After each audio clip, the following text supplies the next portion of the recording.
Hi, welcome to the Sonic Truth. I am Trevor. Chris is over to my left, and Justin is over to my right. And in front of us, our special guest today is Armon Jay. Armon. Hello. What's up? That was a good one. That was a good one. Yeah, we can keep that one. Oh, that was There good. we go. No editing needed. Yeah. I don't think I mispronounced his name or anything. No. No. I didn't, right? Smooth, man. Yeah. Nope. You did great. So, how's your day going today? Well, it's a little warmer here in Tennessee. That's good, but my wife and I are getting ready to move out, and we're renovating our house and expanding and doing a lot. And I'm renovating my studio, and a lot of cool things are happening, but the process is a lot. So I started at 9:00 a.m. just packing shit up. So yeah, we're moving out, we're doing the whole deal. So it's wild. Oh, yeah. So that's where you going? literally what I did. So we are just moving into a short-term rental, and then I guess I guess it's news. It'll be news by the time this is out. But we're also having a baby. So we're having a baby in February. Well, she is. I'm not going to say we. She is. But a lot is going on. It's we are a little bit under the gun on time, so we're moving out, and we figured now is the time to do this whole ordeal. So we're expanding. We have a rancher home. We're doing something to it. A lot is still being finalized, but we're doing something. So we got to get out of here. So that's it. Go find like a good nesting spot. Oh yeah. We have a short term lined up. So that was the big stressor. With a pregnant wife, we definitely had to get out of the house while this was being while it was being worked on. We didn't want to do the whole live through it. So my studio is normally not behind me, but I'm in my studio. I can't really turn it around because it's a bit of a, well, yeah, maybe I can. Let's see if this, nope. Yeah. You can't see much right now, but I'm sitting in front of my desk and a few things packed up, but most of it, I kind of, instead of getting the movers to touch my gear, I spent 2 days taking it over to storage myself, by hand. I just didn't want anybody to touch my stuff, man. Good idea. Smart It's move. all packed up right now. Very smart move. Yep. That's what we do with our trade show stuff too. I drive it up to New York instead of shipping it. Yeah. And everything out in California just stays in California. Yeah. It just stays out there. Yeah, in a storage unit. Yep. But Less Dude, hands I'll tell on you it, one thing though. Sm- Oh yeah. I'm glad I kept my boxes though, man. I kept all of my boxes for my big pieces. And my we cleaned out our shed too, and my barefoot monitor boxes, I couldn't find them for a week. And sure enough, they were all the way in the back of my shed, just sitting there ready to go. And I found them and it was glorious. But yeah, I had all, yeah. Keep your boxes, right? It's you always think you're I won't need them, but yeah, it always there's always a way there's always a way to use it, such as moving your studio. Yeah. Those barefoot boxes are huge too. I know we got some. They're always in the way whenever I go into the attic space and that. Oh yeah, I've seen them up there. Yeah. Before I fell through the roof. Yeah. Oh, nice. That's awesome. Yeah, they're a thing, man. They're what do? You put them upside down? I think you turn it when you take them out of the box, you you turn it upside down and then you pull it out. So I just did it reverse, I put the box on it and then slowly tipped it back over and taped it up. So yeah, I wish I had more exciting stuff going on, but the truth of the matter is that's what's going on in my life. Yeah. But is it baby number one? It is. It is. Oh, Yeah, it's kind of we're really That's gonna excited. Yeah, it is a boy. We found that out just recently, so it's gonna be wild, man. and That is. you got a name picked out? I don't know if I should say that yet. My wife might.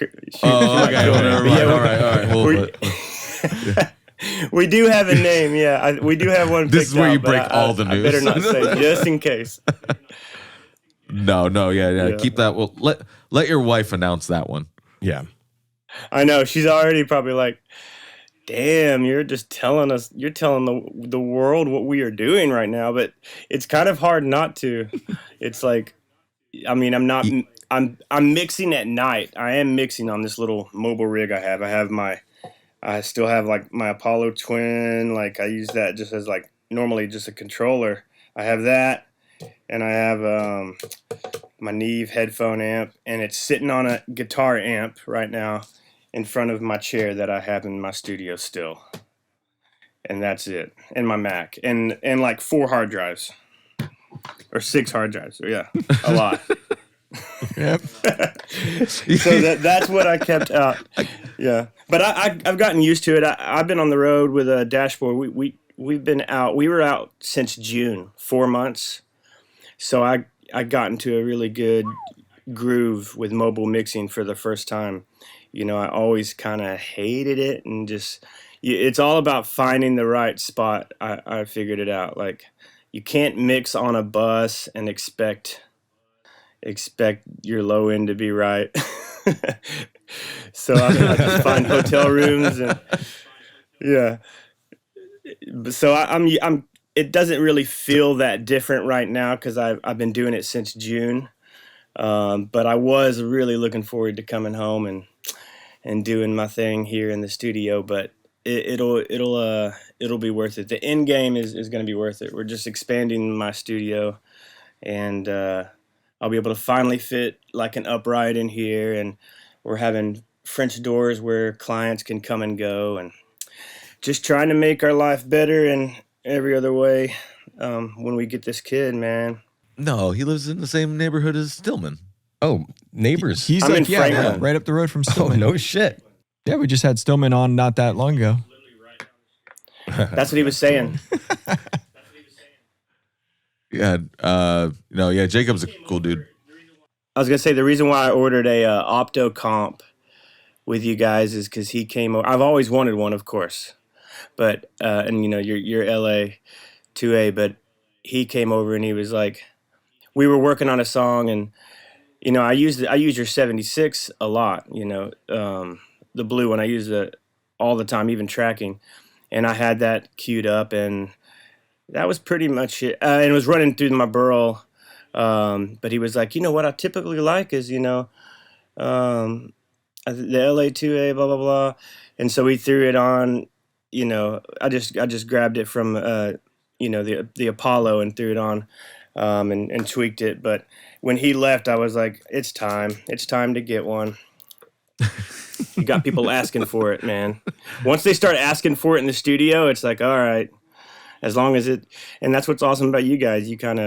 You make a way for guys, you know, to not completely break the bank, but you don't feel like you're getting, there's no short anywhere. Like everything I have AudioScape is just, now I'm not one of those guys that's been mixing for years and can compare, and, you know, so I'm kind of full of shit, but it, you know, in my opinion, so far in my experience, I haven't felt like I've been missing out on anything as far as like using a recreation or your own AudioScape's version of something. I'm absolutely in love. Yeah, no, thank you.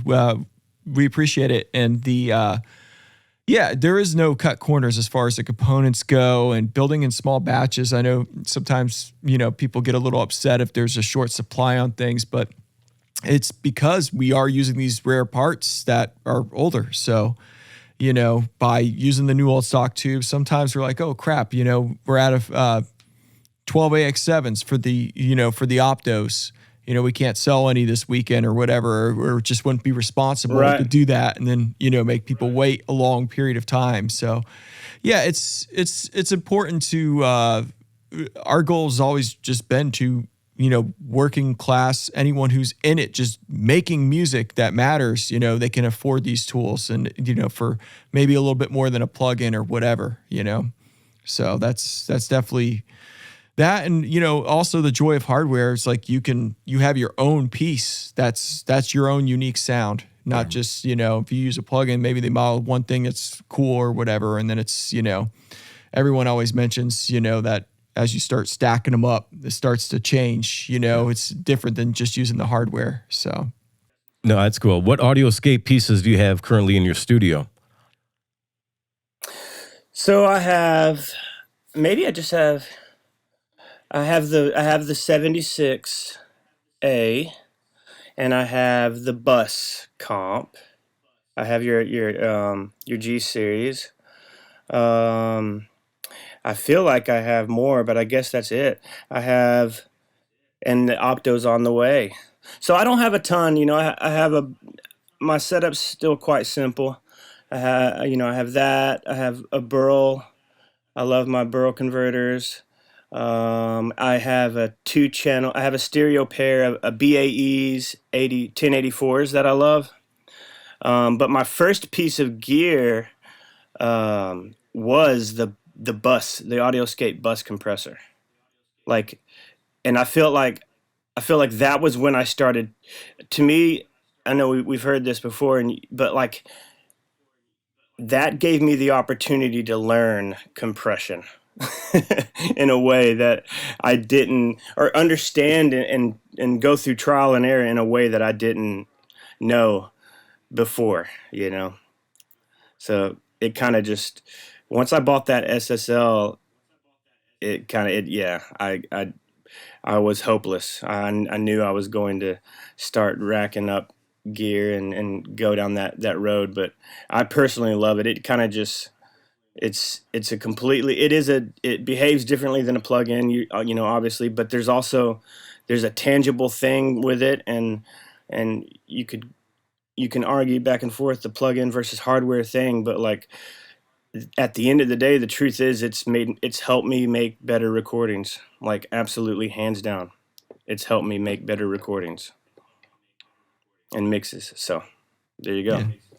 No, that's an excellent point. As far as we call it like the gateway drug kind of product in a sense, just it's, getting hands on with the compressor is a lot different than getting, maybe using it in the box. You start to understand each control and function, I feel, a lot more, and you start listening, you get your face away from the screen, you just start listening. And yeah, I think I remember when when you first reached out and you were inquiring about the bus a while back. It was, it was some year. It might have been during the pandemic, that era, I think. I guess we could call it an era now. I want to say, yeah. That makes sense, because I probably was getting bored and I wanted to, or maybe you know what it was? I was mixing a record for my friend. He kind of entrusted me with his solo record, and it was a really big deal for me, and I wanted something to kind of, I don't know. I was in a mood to, when you start to, I think we've all been there. You start to feel like what am I missing on my mixes? What can I do to improve? Obviously the learning and experience is the first thing, but I remember wanting something on my mix bus that was hardware. I wanted to print into something, and that was when I went for the G series with you. And I remember the first time working on a mix, and I was clipping like pretty bad. So you helped me like walk through like gain staging. It's a different animal, like that was like the biggest takeaway for me with I may be wrong, but for hardware, for me, starting with the bus compressor, it really helped me pay attention to gain staging with my mix. Yeah, no, that's so important. And yeah, I learned the hard way with these hardware pieces with gain staging as well. It's the same, it's always, I think the bus comp is great for foray into hardware too, because it is pretty forgiving as far as there's like almost no noise floor on the thing at all, which is great, especially to strap across your mix bus. Yeah, So if you quiet, dime dude. like makeup on that, yeah, completely. Yeah. Yeah. I'm like always, like it always amazes me that there's a piece of hardware that quiet. Because we fight noise all the time with all these old, yeah. Absolutely. Yeah, I mean, I don't touch it much. I mean, I obviously mess with, I'm pretty conservative with it. I've used it on drum buses too, and I do love that, and that's fun. But for the mix bus, it's usually like the last thing printing into my burl. And I really don't. I'm really conservative with it because I don't feel like it. I feel like it does so much in a pleasant way where I don't have to like. If I can, I like to mix into it honestly, and I keep the makeup gain really low, and I try not to lean on it, and it just works really well. I just remember, these are like whatever fluff words, but it's true. I do remember an immediate like dimension with the mix, like that I could tell in my studio when I first threw that on. There was like it just kind of took my mix just like a little like from here to here, and like I said, those are fluff words that you hear a lot, but it really was true from my experience. So that was kind of, the rest was history. Now I'm just like obsessed with hardware. I just want everything, and I mean, I'm already out of rack space and the whole 9 yards, But Same. Yeah. I bet. I was saying we're running out of shelf space now. Like we've gone out of the Oh, I racks. bet. Yeah. I want to see a train wreck series like in person. I bet you that they're sick, aren't they? They're really cool. They look awesome. Oh yeah. Yeah. Oh yeah. Oh yeah. Everyone always look so- at the trade shows, everyone stops at the trade shows and they see that and they're like, I wasn't too sure about this from the photos, but now that I see it in person, this is really freaking cool. Mm-hmm. you Yeah. know? Up in New York, people were just stopping and just being like, so these are old units that you guys like refurbish and sell. We're like, no. These are brand new. They just look old as hell. It's an art, though, man. It's an art. Here, let me see. Let me grab a guitar. Hold on. Let me see. So I use these Nash guitars. You guys would laugh if you saw the amount of room I'm working with right here. Hold on. So this is my Strat. this is awesome. This is Nash guitar, but they do a fantastic job at like relics. Like look at that. So that's white that over, looks awesome. or like I forgot what the white is, but it's something over sunburst. But yeah, how sick is that? Like an dude? Olympic white over a Look at the brown back of the neck. sunburst. Yep. Oh, Oh, man. nice. They sand it down, huh? Yeah. Yeah, I love the sanded back, down yeah. necks. They're so much fun to play. Yeah. Hell yeah. It took me my a favorite second to Strat- get used to, but I've been playing them for a long time now. Yeah, these are awesome. So I'm all about. I love it looking old. I don't think it's cheesy at all. I think it's awesome. That artist in Arizona, Larry Trainer, Lawrence Trainer, we send it to. He does like such a killer job with the patina work on like the knobs and everything. It's really hard to see that detail in the photos, but like it's the tactile feel of the units, just like you showed the back of the neck being sanded down. It's completely different. Like when you compare them, like it feels like I don't want to sound cheesy, but it is a different experience actually using them, Well, anything that you can touch on them like has a unique texture to it, and no two are the same. So it's like really freaking cool. It's so sick. Maybe my my AudioScape gear will come back from storage train wrecked. I don't know. Hopefully not. If you had the movers handle it, Yeah. maybe. I it hope would've it. Yeah, I really hope not. Yeah, I took every piece in, just like I was so careful. I loved it. I even like, it's gear. It's nothing. None of my guitars are in there. I'm gonna probably just take all my guitars with me to wherever our short term is. But I remember like even being kind of bummed that it was the fourth floor, and it was like a little hot up there. And I came down to the office or like the front desk, and I was like, it's a little warm up there. Like, can you kind of can you check on that? And it's not like. It was like 75 degrees probably, or 76 degrees, but I was still in my head like so OCD about it and concerned about my rack gear for some reason. And it like there's no telling how hot my desk is like at the end of a mix day. It's so hot, and I'm worried about it in that storage unit. Yeah, it gets hot here for sure. Like, and the gear operates pretty well here with the humid weather and that. Where we moved is a little closer to the beach too, So it's always a battle for us with storage now in this new spot and things like that, making sure that everything is climate controlled. And it's an interesting. It's something that, it's interesting you bring that up because it is important, like optimal temperatures for gear to be operating. And a lot of people ask us that question too, like, do you leave a space in between the rack? And that's really kind of preference, and how long you're using it. And, do you want to fry an egg on a ASA 6A or Dude, so, my stuff gets hot, man. That's why I was laughing, because I was like, I'm so concerned about it being 76, 77 degrees in that storage unit. But like, I'll just straight up just abuse like my desk as far as like there's no spaces. It's what really gets hot is my what I would get sometimes I get concerned, like I'm talking like hot to the touch, like kind of like sketchy hot. Like hurt your hand is my universal audio stuff too, like my X8 and stuff.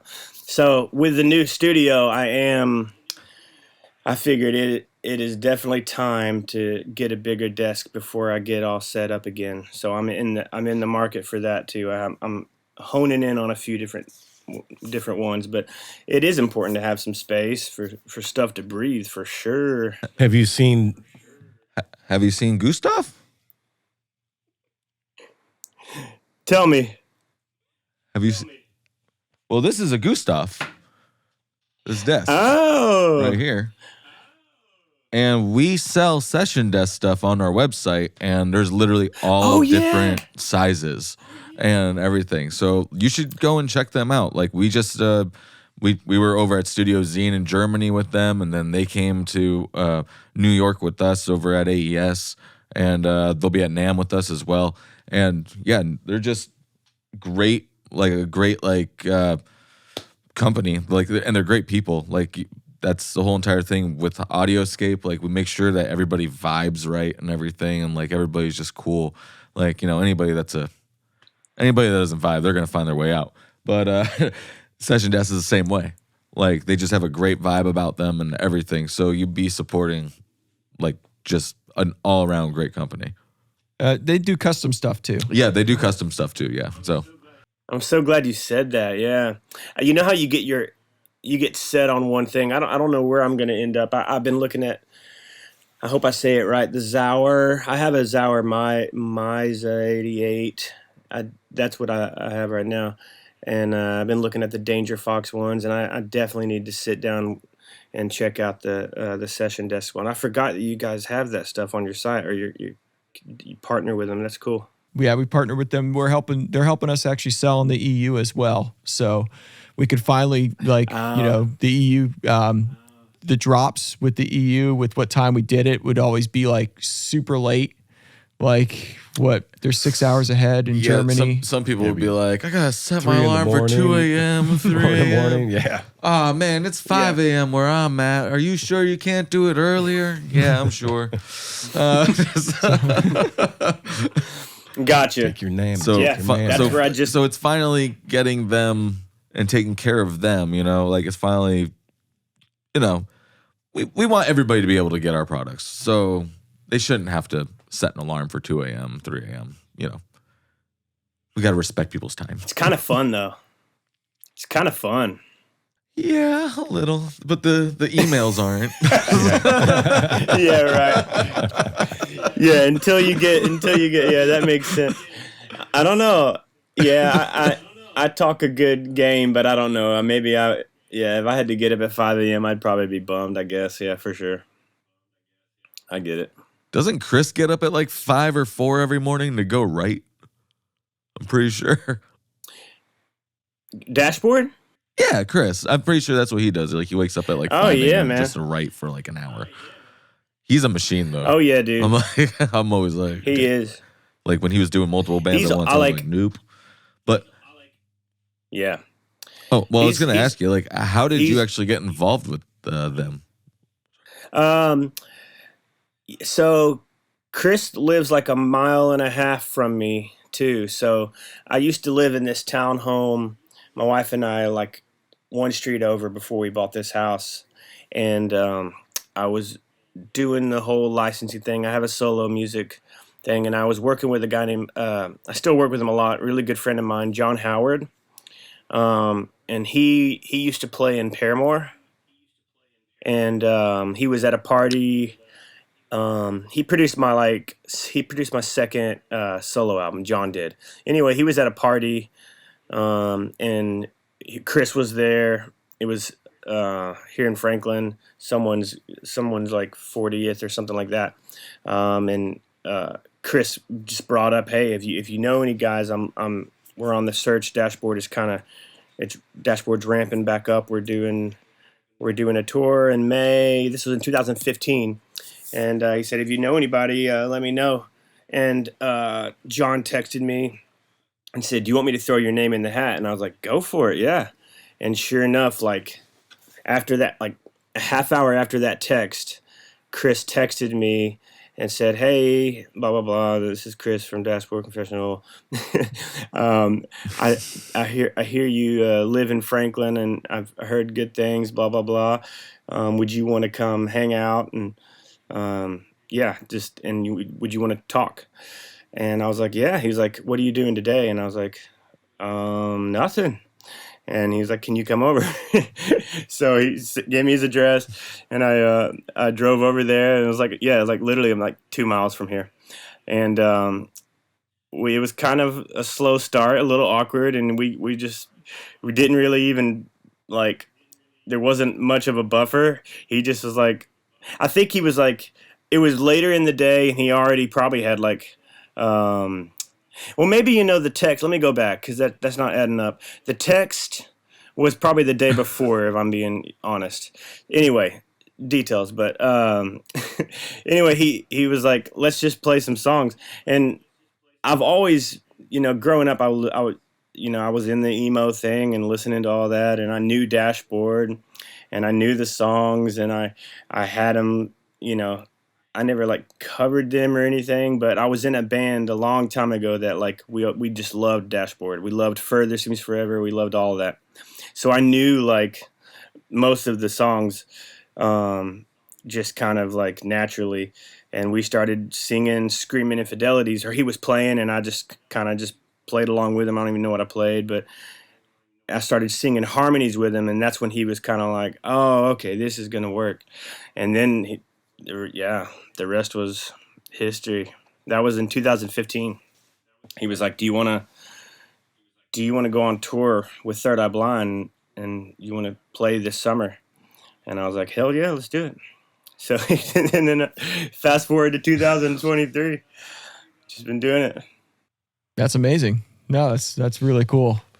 Yeah, I had no idea how you got into the gig, so that was actually really cool, because I was sitting there going back like, oh, Armon. Then, all right, he's in Dashboard. And then I was like going back to like high school.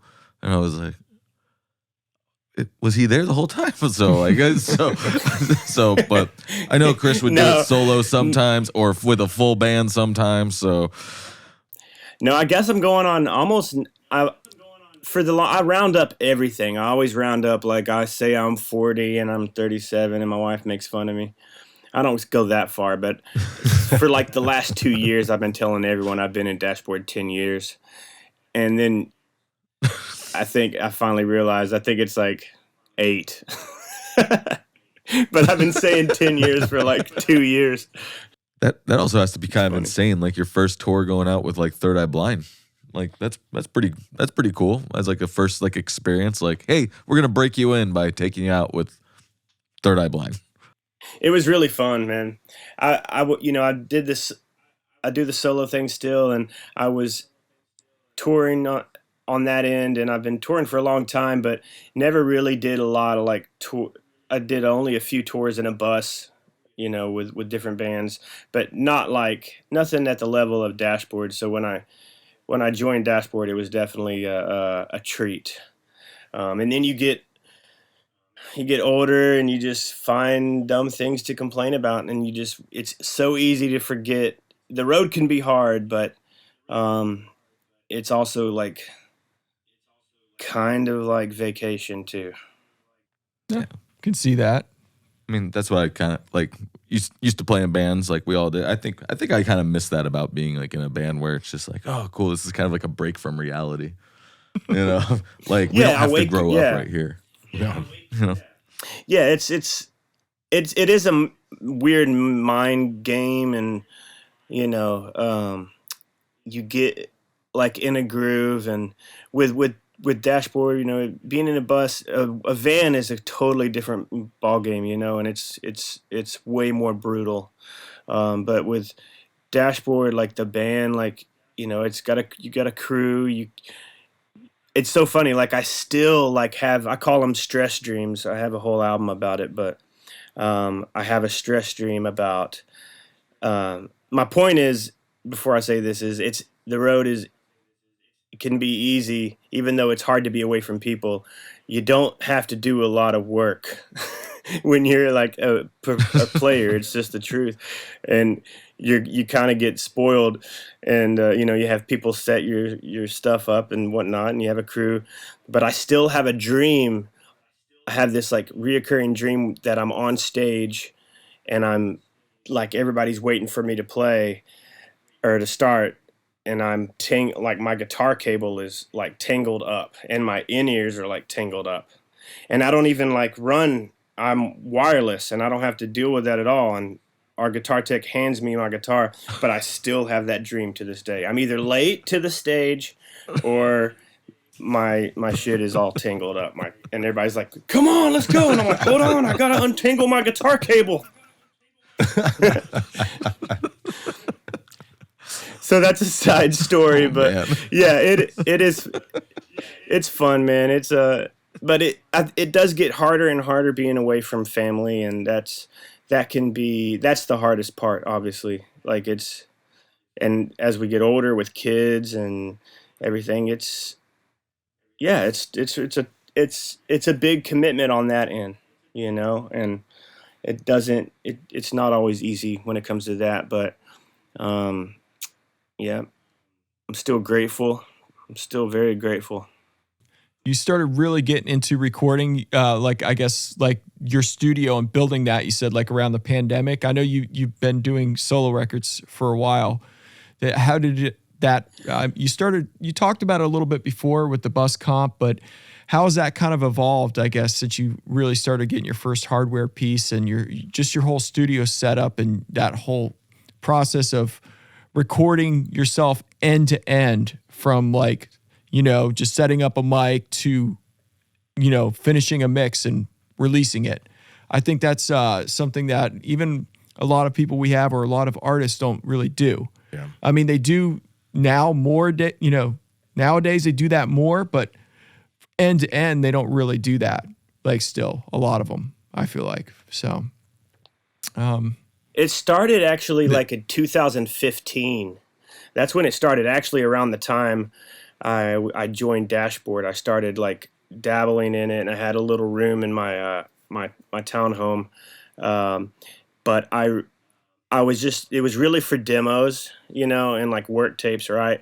But I just kind of got the itch, and everything started to make sense, and I felt like, oh my gosh, if I can continue to learn and grow in this whole world, like the recording thing, like that, it took away that like anxious itch of like, what do I do now when I'm home and not touring?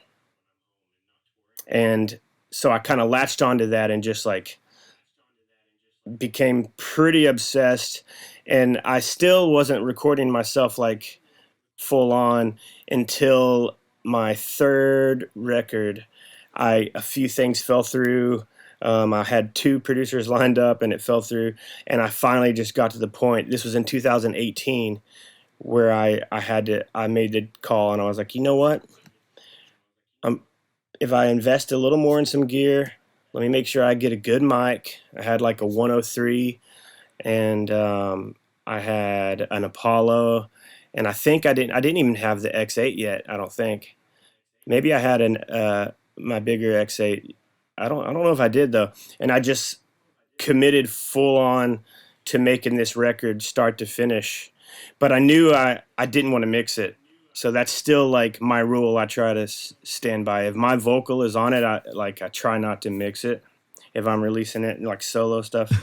So I didn't mix it and I didn't master it, but start to finish, I just did it. And then that kind of opened the door for everything. And then I just started getting like super obsessed, and I just committed. And fast forward to now, I feel like I do have some legs in it, and but always I'm learning and growing, and trying to get better.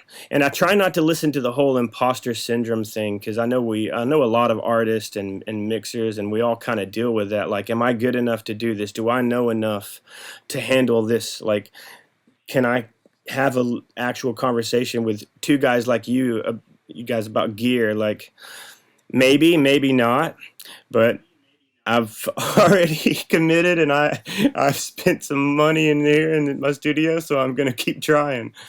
Imposter syndrome is a real thing for sure. I mean, everybody, like every human being, I think faces that, in any role. I mean, even doing what I do, there's a lot of engineers that have a lot more detailed info or experience in a certain area than I have. And it's, it can be overwhelming sometimes if you let that get to you and you think about it, but it's all bullshit at the end of the day. It's whatever you're doing, you just get your legs into it, like you said, and you just do it. You go for it, and you figure that shit out afterwards, like as far as like what went wrong or whatever, Well, I feel like you grow from just doing whatever you're doing constantly. Like, even if you don't know it, like obviously, like everybody's been there. I mean, there wasn't a time when you were making stuff. So I mean, like you just, the more you do something, the better you're going to get. No matter what. You mentioned 2015 and being in a townhouse. Same. And that's when the company started. I started working on the bus comp. I had a guitar pedal company from 2010 to 2015 that made like vintage clones of like Super Fuzz and like the Companion Fuzz and just pedals I thought were rad. And then just had a producer friend who wanted an SSL bus comp, and that's just how it started. And made that and saw that, hey, this could be a product. And I had a guitar pedal that said AudioScape on it, and didn't think twice and just slapped that on the front panel. And that's basically single car townhouse garage. That's where it started, So I was in the same, awesome. Like we were kind of in the same kind of, yeah. What was the biggest challenge that you had faced during the process of recording your third solo project, when it was strictly all yourself in the studio?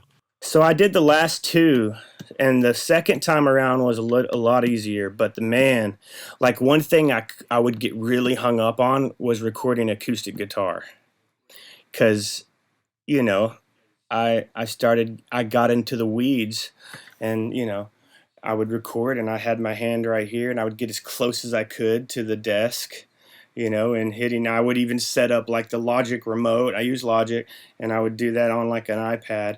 But hearing like I would get obsessed with phasing and stuff, and like, if the acoustic sounded phasey or something, or I would just get stuck in the weeds. So I had to like continue to push forward and not in any way settle, but try not to get stuck in the weeds.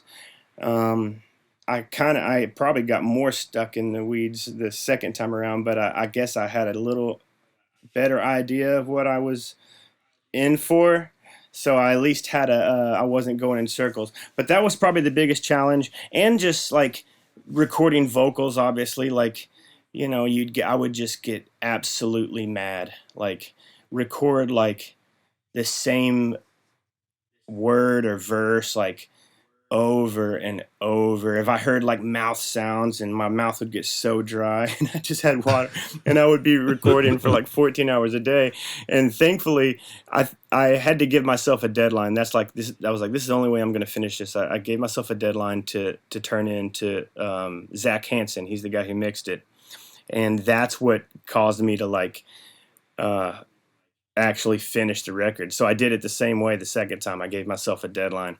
But I remember the last day I had to send it. It was like a Sunday. I had to finish like a few odd ends. I just had to tie up a few things on the record.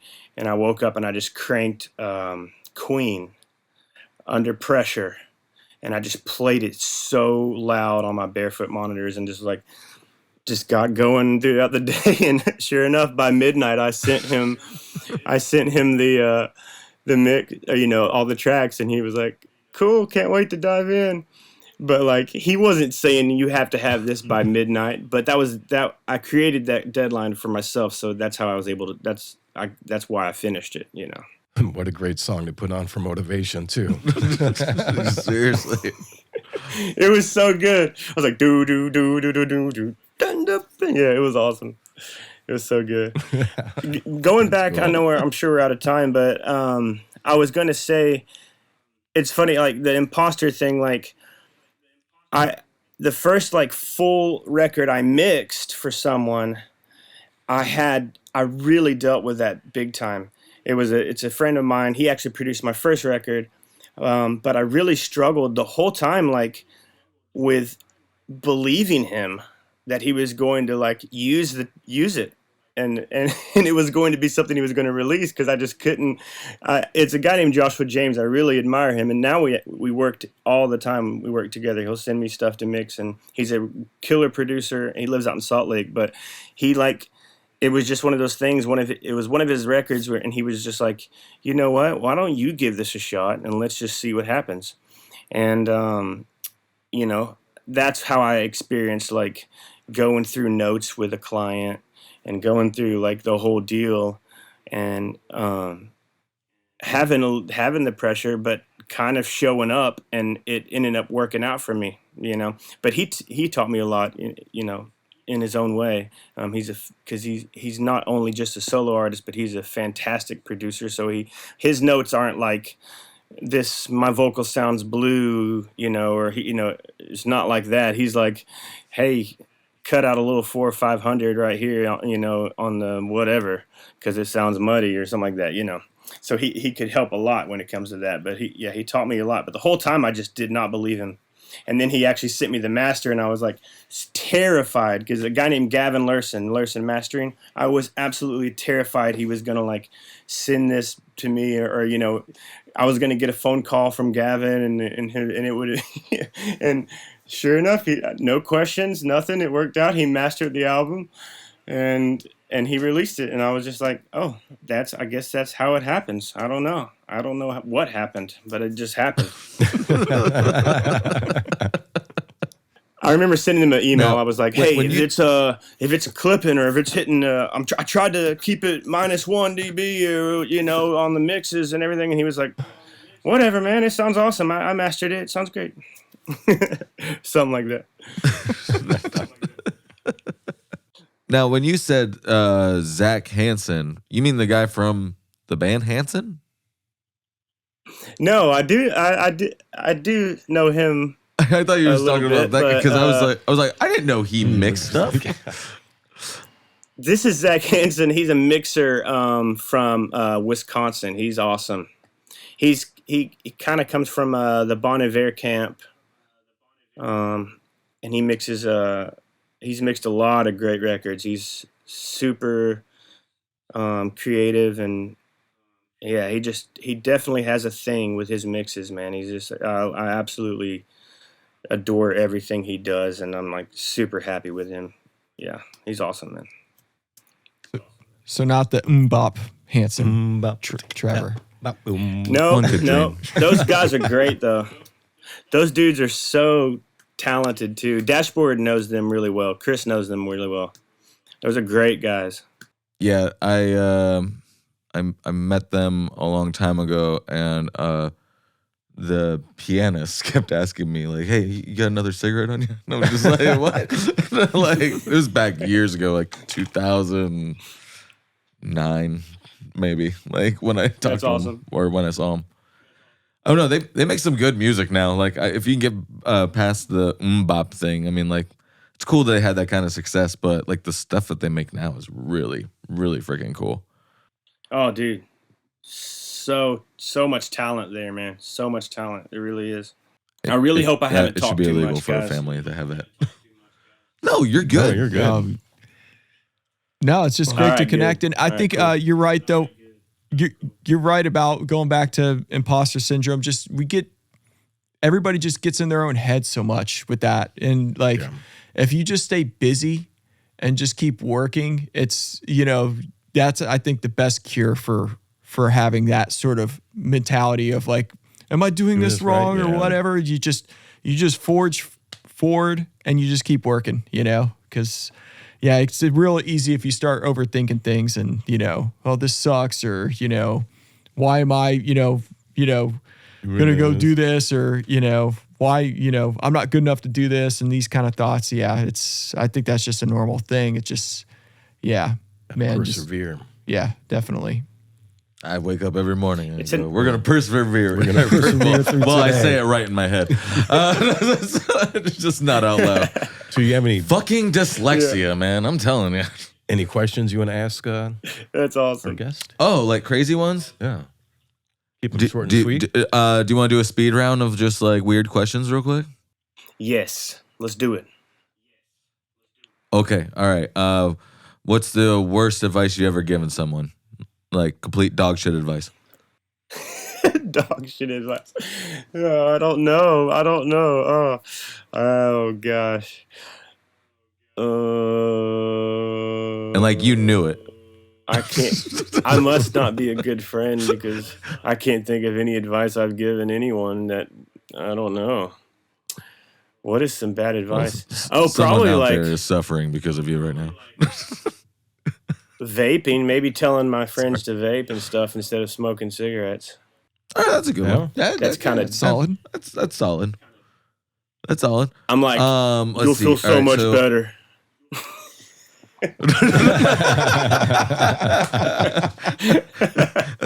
Trust me, you'll feel much better. Lung. Yeah, right? God. All right, let's see. Next question. Okay. Aliens. You believe in them? Have you seen them? 100%. 100%. Yes. Yes, yeah. 'Cause I am an alien, literally. I'm an actual alien. Well, that's the first one for the podcast. Like we're actually got an alien on here. Speaking to one. That's No, that's my nickname in Dashboard. My Dashboard in the Dashboard crew, my nickname is Alien. Well, Jack, our tour manager, definitely does. But for my birthday cake one year in Dashboard, we were on tour, and it was a picture of like a big alien, cartoon alien, and it was like, "Happy birthday, AJ, the alien." So. All right, I'll take it. We got that one out of the way. So, Ghost, do you believe in them, and have you seen one? Ghosts are tricky. I don't know, man. I don't have any stories or experiences really with it, to be honest. I feel like it's like one of those things, like when I was younger, I would be like afraid to say I don't believe in them, because then like I would think like a ghost was gonna come like visit me and be like, "Yo, I am real." So, or be afraid like I was gonna get like someone was gonna prove me wrong, some ghost out there. So I don't know, but I don't really believe in ghosts, to be honest with you. I think you need to go hang out with Stillman's dad. Yeah, that's right. Oh, Ghost hunter. He's a ghost hunter. Is he into it? Is he really? Oh, yeah. Mhm.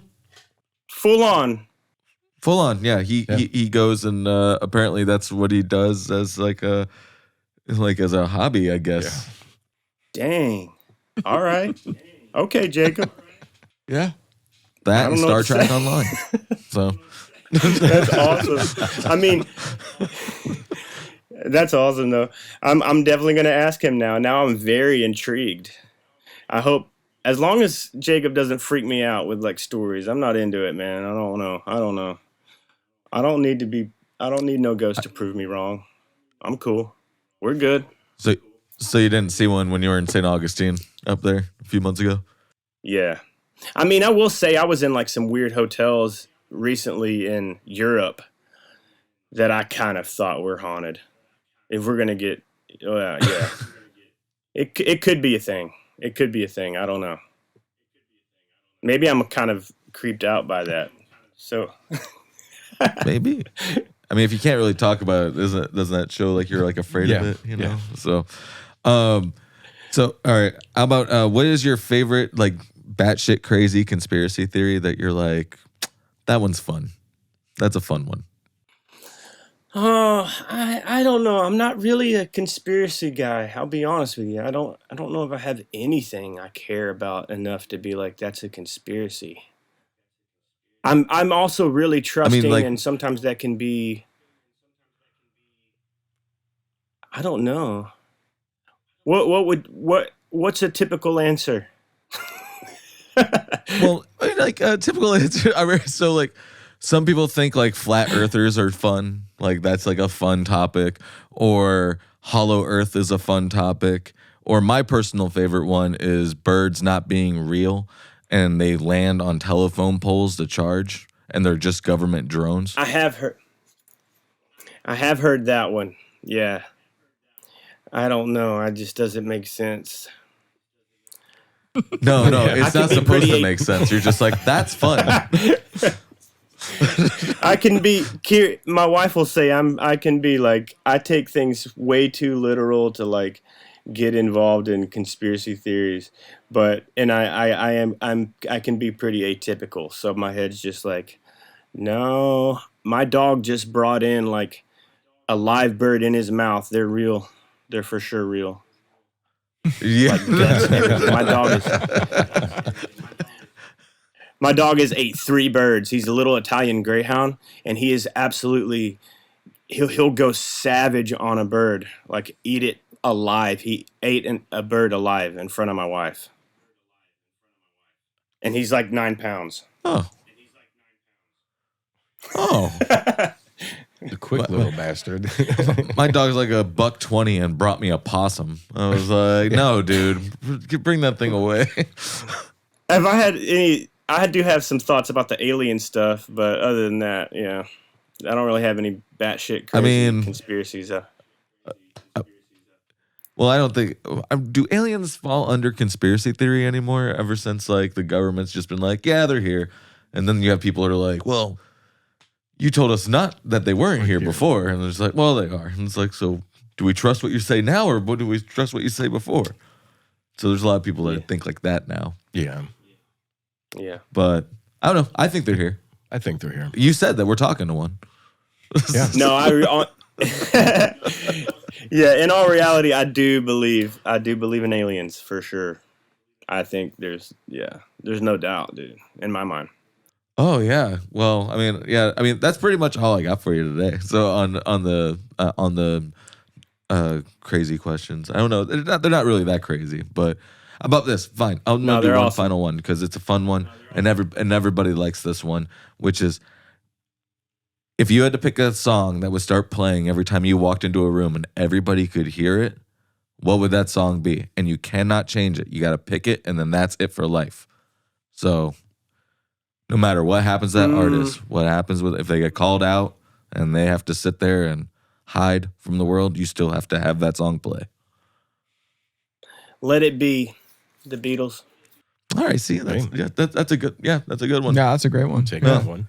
Yeah, and that's the trick of not taking a modern artist. Yes.